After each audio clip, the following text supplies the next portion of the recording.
Hello everyone, welcome to success with Rai academy.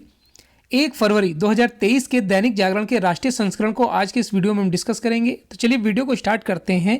हालांकि सारी न्यूज़ें budget से रिलेटेड हैं, यानी कि बजट पेश होने वाला है, तो उसमें कयास लगाए जा रहे हैं कि कैसा होगा बजट। हालांकि बजट पेश हो गया है, बहुत सी छूटें दी गई हैं और अच्छा बजट पेश किया गया है, जिसको हम कल के न्यूज़पेपर में डिस्कस करेंगे।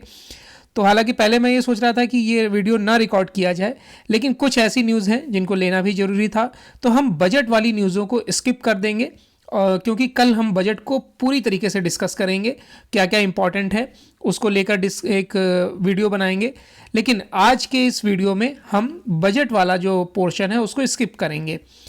तो जैसे कि मान लीजिए पहली न्यूज़ है कि मंदी और महंगाई के बावजूद विकास की लगेगी छलांग। ये भी विकास दर को लेकर ही है, बजट को लेकर है। फिर दूसरी न्यूज़ है कि विश्व के लिए आशा की किरण होगा बजट। ये भी बजट से रिलेटेड न्यूज़ है। तीसरा जो न्यूज़ हम ले रहे हैं कि कॉलेजियम में गुजरात के चीफ जस्टिस के नाम पर मतभेद है। ये न्यूज़ हम देख लेते हैं। और आपको पता होगा कि कॉलेजियम नीति और सुप्रीम कोर्ट और कानून मंत्रालय के बीच किस तरीके से खींचातान मची हुई है इस प्रणाली को लेकर, और लगभग हम हर दूसरे दिन इस न्यूज़ को डिस्कस कर रहे हैं। आपको कॉलेजियम के बारे में अब तक विस्तार से पता भी चल गया होगा कि ये प्रणाली क्या होती है। हर वीडियो में एक ही परिभाषा बताना भी सही नहीं है, क्योंकि आप अगर रेगुलर देखते हैं तो आपको भी याद हो जाता होगा। तो इस पर एक नाम आया है, गुजरात के चीफ जस्टिस के नाम पर मतभेद हो गया है। मंगलवार को सुप्रीम कोर्ट कॉलेजियम ने हाई कोर्ट के 2 मुख्य न्यायाधीशों को सुप्रीम कोर्ट का न्यायाधीश नियुक्त करने की सिफारिश सरकार को भेजी है। कॉलेजियम ने इलाहाबाद हाई कोर्ट के मुख्य न्यायाधीश राजेश बिंदल और गुजरात हाई कोर्ट के मुख्य न्यायाधीश अरविंद कुमार को प्रोन्नत करके सुप्रीम कोर्ट का न्यायाधीश नियुक्त करने की सिफारिश की है। सुप्रीम कोर्ट कॉलेजियम ने सरकार को भेजी गई सिफारिश में न सिर्फ इन दोनों न्यायाधीशों को सुप्रीम कोर्ट प्रोन्नत करने की सिफारिश की है, बल्कि कारण भी बताए हैं। और यह भी कहा है कि इससे पहले भेजे गए 5 नामों को इन दोनों से नियुक्ति में प्राथमिकता और वरिष्ठता दी जाए। यह पहला मौका होगा जब कॉलेजियम ने न सिर्फ चयन के कारण बताए हैं, बल्कि यह भी बताया है कि कॉलेजियम के सदस्य जस्टिस के.एम. जोसेफ ने जस्टिस अरविंद कुमार के नाम पर आपत्ति जताते हुए कहा था कि उनके नाम पर बाद में विचार किया जाएगा। कोर्ट की वेबसाइट पर अपलोड कॉलेजियम प्रस्ताव में कहा गया है कि इलाहाबाद हाई कोर्ट के जो मुख्य न्यायाधीश हैं राजेश बिंदल को सुप्रीम कोर्ट प्रोन्नत करने पर सभी सदस्य एक मत हैं, लेकिन गुजरात हाई कोर्ट के मुख्य न्यायाधीश अरविंद कुमार को सुप्रीम कोर्ट का न्यायाधीश नियुक्त करने को लेकर कॉलेजियम के सदस्य जस्टिस के.एम. जोसेफ ने विरोध जताया है। चलिए नेक्स्ट न्यूज़ पर आते हैं।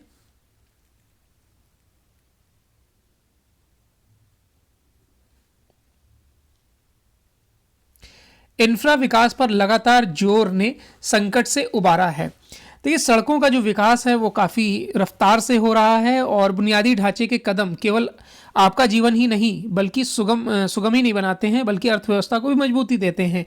उन स्थितियों या परिस्थितियों में इनका असर ज़्यादा होता है जब देश कोरोना महामारी जैसे अभूतपूर्व संकट का सामना कर रहा हो। साल 2022-23 के आर्थिक सर्वे में सरकार ने कहा है कि प्रधानमंत्री गति शक्ति, राष्ट्रीय लॉजिस्टिक नीति जैसे दिशा बदलने वाले कदमों ने इकोनॉमी को रफ्तार भी दी है और भविष्य के लिए उम्मीदें भी बढ़ाई हैं। सर्वे के मुताबिक संकट के दौर में सरकार ने इस क्षेत्र में न केवल पूंजीगत खर्च बढ़ाया है, बल्कि उन निजी निवेशकों की हिचक भी दूर की है जो बैलेंस शीट को लेकर सशंकित थे। सर्वे में बुनियादी ढांचे के विकास को आर्थिकी के लिए अहम बताने के साथ ही सरकार ने यह संदेश दिया है कि बुधवार को केंद्रीय बजट में इस क्षेत्र को खास महत्व मिलने वाला है। चलिए नेक्स्ट न्यूज़ पर आते हैं। नेक्स्ट न्यूज़ है कि 9 साल के कार्यकाल की नींव पर खड़ा होगा विकसित भारत। ये स्टेटमेंट दिया है द्रौपदी मुर्मू ने। बजट सत्र में पहला जो भाषण होता है राष्ट्रपति का होता है, जब वो लोकसभा और राज्यसभा को संयुक्त रूप से संबोधित करती हैं। इस साल 9 राज्यों में विधानसभा चुनाव हैं और अगले साल लोकसभा चुनाव हैं। इसको लेकर राजनीतिक दलों की गतिविधियां भी तेज होने लगी हैं। विपक्षी दलों की ओर से अलग अलग विमर्श बनाने की तैयारी दिख रही है। ऐसे में नरेंद्र मोदी सरकार ने बजट सत्र के पहले ही दिन 9 साल के कामकाज का रिकॉर्ड रखा और विकास की जो राजनीति है उसका भी पूरा रोड मैप दिखाते हुए भावी रणनीति का खाका पेश किया।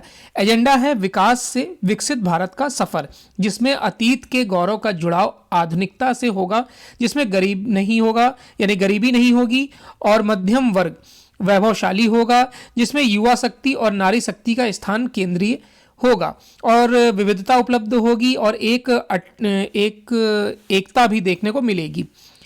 बुधवार को जो बजट पेश हुआ यानी कि आज हो गया, उससे पहले ये जो भाषण होता है वो राष्ट्रपति की तरफ से दिया जाता है।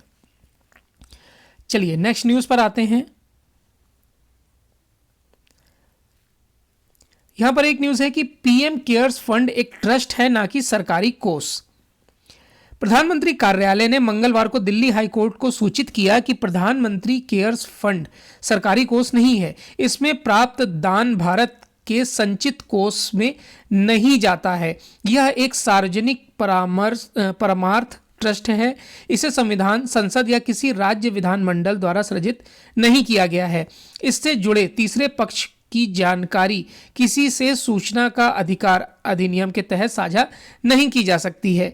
याचिकाकर्ता सम्यक गंगवाल ने याचिका में संविधान के तहत प्रधानमंत्री केयर्स फंड को सरकारी घोषित करने का निर्देश देने का अनुरोध किया था ताकि इसके कामकाज पर पारदर्शिता सुनिश्चित की जा सके। उन्होंने दूसरी याचिका के माध्यम से आईटीआई अधिनियम के तहत इस फंड को सार्वजनिक प्राधिकार घोषित करने की मांग की थी। इन दोनों याचिकाओं की एक साथ सुनवाई मुख्य न्यायाधीश सतीश चंद्र शर्मा और न्यायमूर्ति सुब्रमण्यम प्रसाद की 2 पीठीय सदस्यीय पीठ ने के समक्ष हुई थी।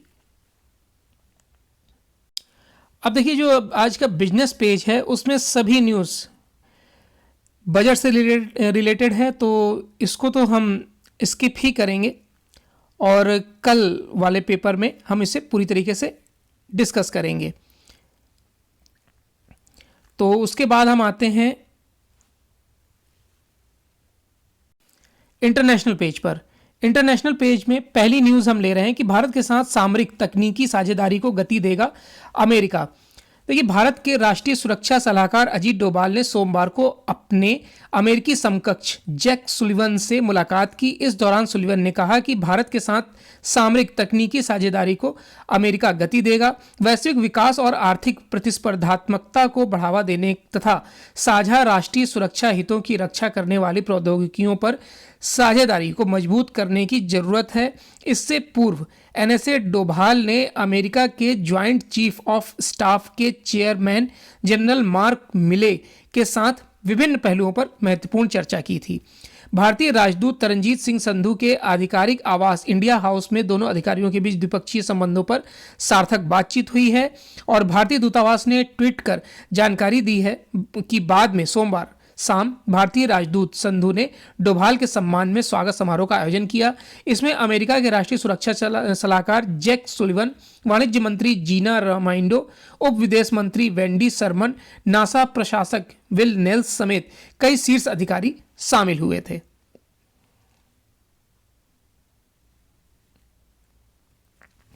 नेक्स्ट न्यूज है 7 अरब डॉलर के लिए पाकिस्तान ने आईएमएफ के आगे घुटने टेके।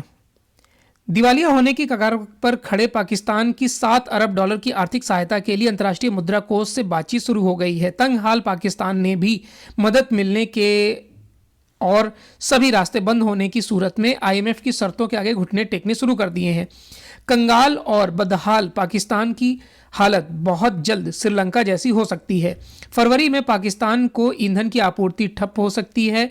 चूंकि कारोबार और विदेशी मुद्रा भंडार में भारी गिरावट के चलते बैंकों ने आयात के लिए भुगतान बंद कर दिया है। मंगलवार को नवंबर से रुकी 7 अरब डॉलर की इस स्कीम या रकम को देने पर विचार करने के लिए आईएमएफ के पाकिस्तान मिशन के प्रमुख नेथन पोर्टर से पाकिस्तान वित्त मंत्री इशाक डॉर ने मुलाकात की। शहबाज शरीफ के नेतृत्व वाली पाकिस्तान के सत्तारूढ़ डेमोक्रेटिक मूवमेंट की गठबंधन सरकार 1.2 अरब डॉलर की किस्त पाने के लिए आईएमएफ की सभी शर्तें मानने को तैयार है। चलिए, तो और कोई न्यूज़ हम नहीं ले रहे हैं और बाकी जितना भी बजट का पोर्शन है वो हम कल डिस्कस करेंगे, डिटेल से डिस्कस करेंगे। और ये वीडियो कैसा लगा ज़रूर बताइएगा। वीडियो देखने के लिए धन्यवाद।